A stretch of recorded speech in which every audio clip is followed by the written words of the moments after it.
Hi friends, how are you? Welcome to La Femme en Bleu. Thank you for tuning in. Don't forget to subscribe.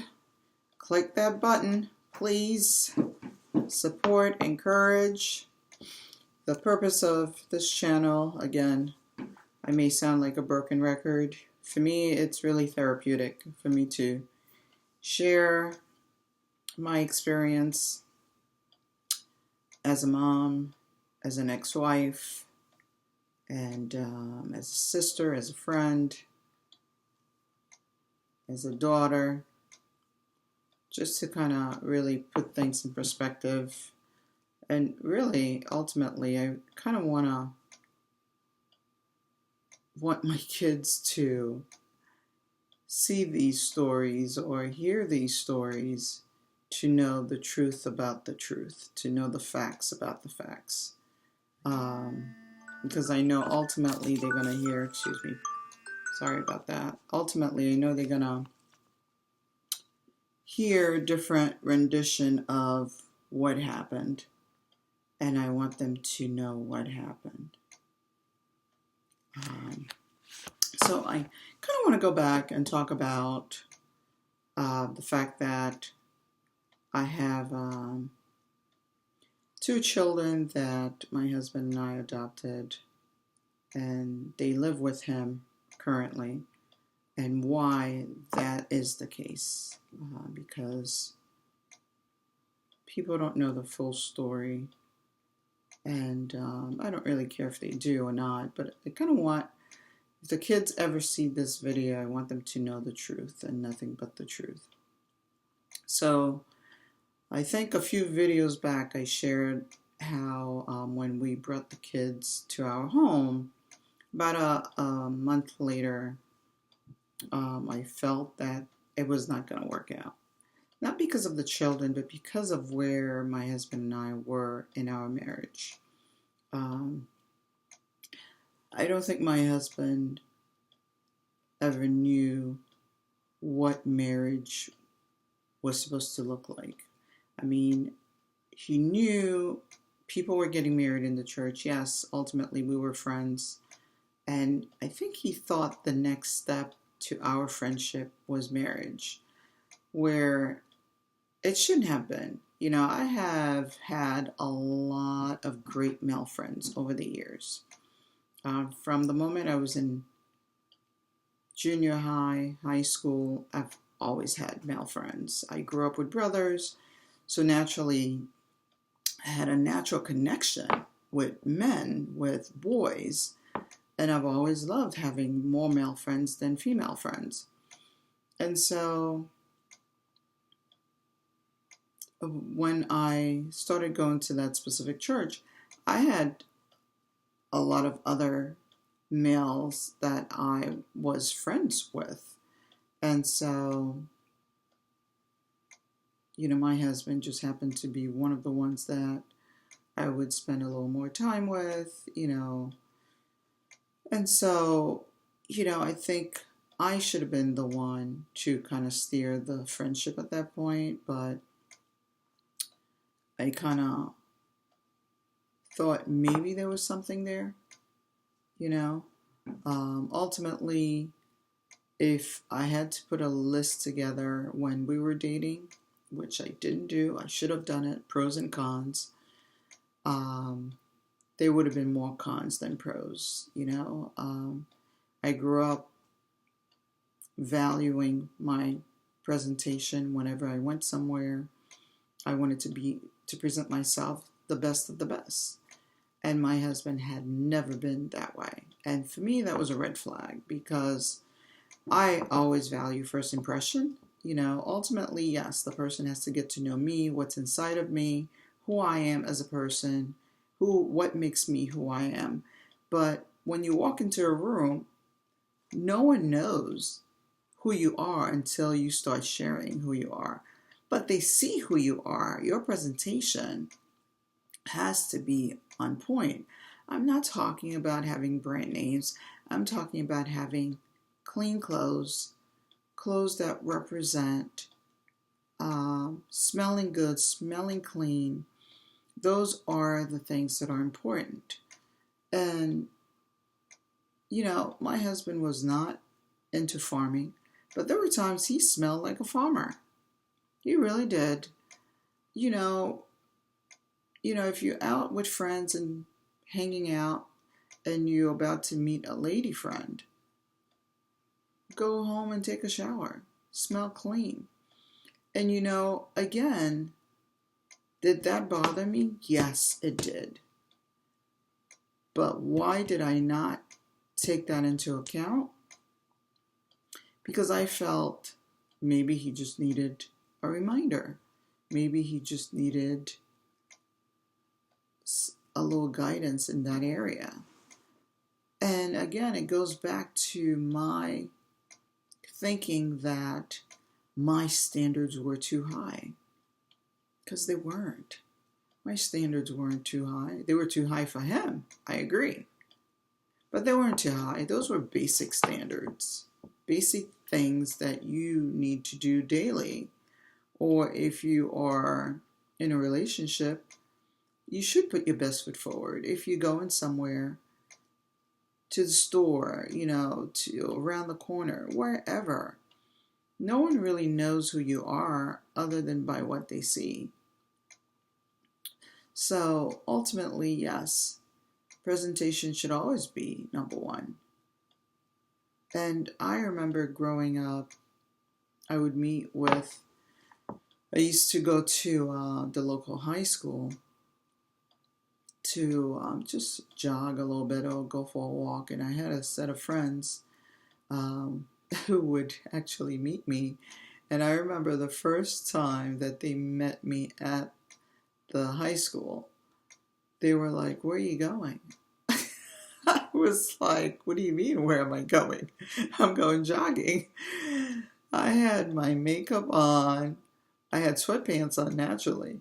But, I had a matching top, matching bottom. That's how I normally used to wear my sweats. And so sneakers all, matching.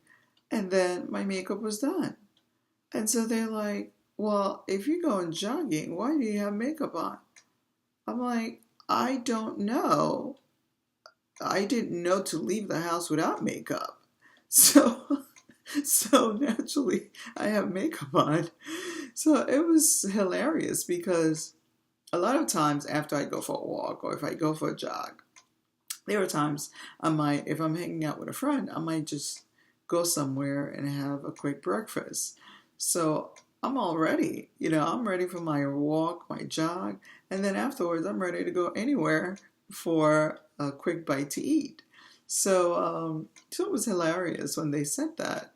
And it wasn't until afterwards, later on, I'm like, yeah, I guess I don't need makeup to go jogging, but I still need a little something, something. There are times I might put a little lipstick on. But you know what? At the end of the day, it made me feel good. I was doing it for myself. I wasn't doing it for them. So if it makes me feel good, if it makes me feel presentable, I'm doing it. Because I don't need validation from anyone. I need validation.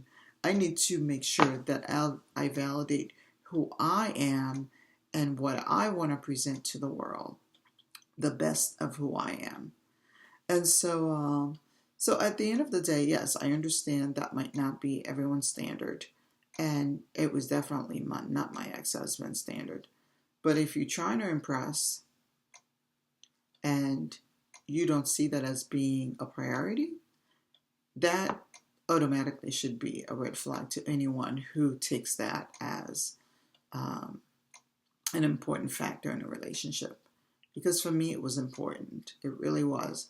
So yeah, throughout the relationship, I did find myself changing his entire wardrobe, doing the shopping. And yeah, there were times where that did create friction because I may pick something that I thought looked great on him or would look great on him, and he would put it on and wouldn't like it. And I'm like, but it's something as simple as a shirt with a design or whatever. But to be honest, I really think the first few years he went along with what I wanted, how I wanted him to look. And then it kind of went sour. The majority of the time that I see him, he's not wearing anything similar to what I used to buy. So, excuse me. Excuse me. I need some water. I'm feeling, all of a sudden my voice is a little bit hoarse. But yeah, he kind of, decided for himself that he was going to stay in his comfort zone. What he likes, of course, is what he's going to wear. And, I'm not saying there's anything wrong with who he is or what he wears. He just was not my type. That's all. That's all it is. If I had taken time to put that list together, the pros and cons, there would have been too many cons. And so, appearance, he appeared to be someone that I could have gotten along with, that I could have had a long-term relationship with. But ultimately, that wasn't the case. But I digressed here because ultimately I want to talk about the kids. So I did not leave the children behind, just so you know. What happened was there were a series of events where I felt that once he opened the door for children's services to come into our home after that one incident with our oldest son, I felt as if they were constantly there visiting, tweaking what we needed to do as parents. And so once I gave birth to our youngest son, I was told that, listen, if you guys keep on getting child services in your home, once they take one child out, they take all of them out. So at the time I was nursing our youngest son, and so there was a sense of fear, and I was like, well, wait a minute. We had neighbors calling on my husband because he was disciplining our eldest son as well. There were those reports with child services. So here we are, and it was kind of like a can of worms that was opened. Once he placed that initial call for child services to come because I was disciplining our son and he disagreed, I felt as if that door was left open for CYS to come in, child youth services, I guess, for them to continue to come into our home. And I was just afraid, honestly. So I did not leave the kids. What I started doing was simply leaving for a certain period of time to visit my family. And so I would go for a few weeks here and there and just leave town and let him know, hey, I'm going to visit my family for a number of weeks because I just didn't want to be exposed to that nonsense. And so my last trip, which was before COVID, was simply for a few weeks during the holidays. And so prior to my trip, he said, oh, I need to talk to you about something. He never has anything to talk about, nothing significant. I said, yeah, sure. What is it? He was like, well, I want to talk about our future. I said, okay. And he was like, the child services people are saying that you've been out of the home too many times that I need to make a decision. I'm like, oh, okay. What decision is that? I'm thinking he's going to make a decision for the best of the family, all kids involved as well. he decided, well, it's more along the line of that we need to separate forever, for good, you know. I was like, oh, okay. I said, you do what you need to do. Do the best of what you think you should do. That's what I said to him and left it. So naturally, during COVID, I stayed a little bit longer visiting the family because as soon as I left, a couple of weeks later, well, several weeks later, actually, COVID started. And so there was a ban on travels. So I ended up not traveling back, which I was thankful for because I really did not want to see that man. I did miss the kids. I would call them every single day to check in. At one point, I did suggest to have the kids come and visit. And honestly, I had more of a challenge with our daughter than I did with our oldest son. And that's not to say anything negative about her, but it was just that the connection wasn't there. And so there were times I would suggest, well,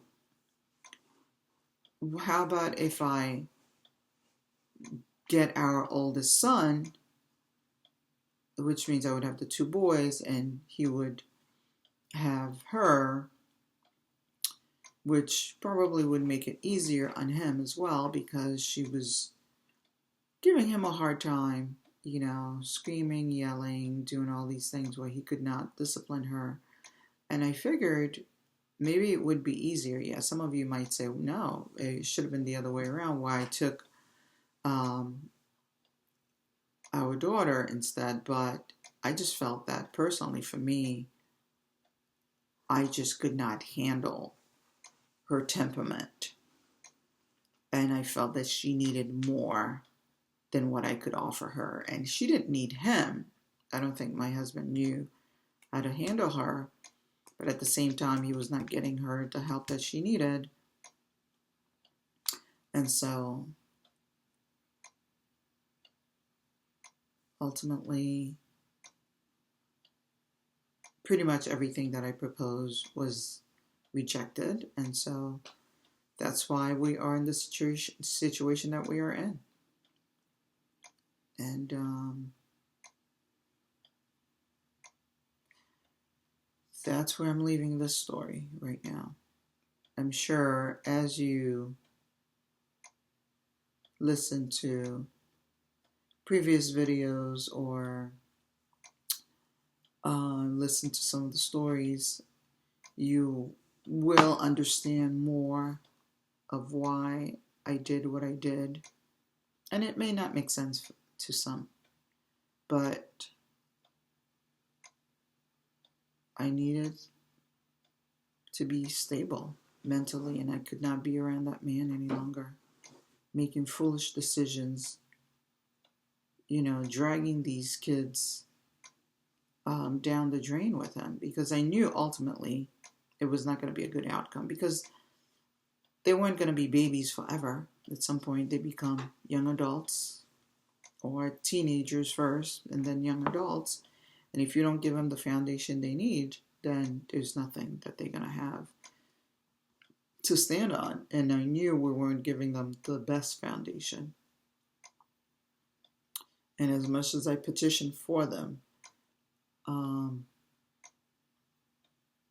he was not open and he was not willing. There were too many voices telling him what to do, whether it was his and my in-laws, his family, and his friends, because we didn't have, my family did not really get involved. I think the only reason that my brother and sister-in-law had anything to say was simply to try to get him to get a better position, because ultimately he kept on telling people, yeah, I want my wife to stay home and raise our children, but yet his income was not increasing.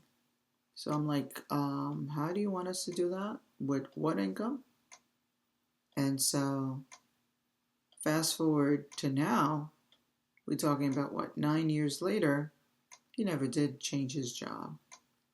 He eventually changed position maybe about a year ago, but the salary was kind of like maybe he got a slight increase, nothing that would support a family of three, which is why now he's trying to get me to support him. So it's just crazy. I don't get it. I don't get it. All right, friends, I will let you go for now. Thanks for listening. Until we meet again, this is La Femme en Bleu. Thank you.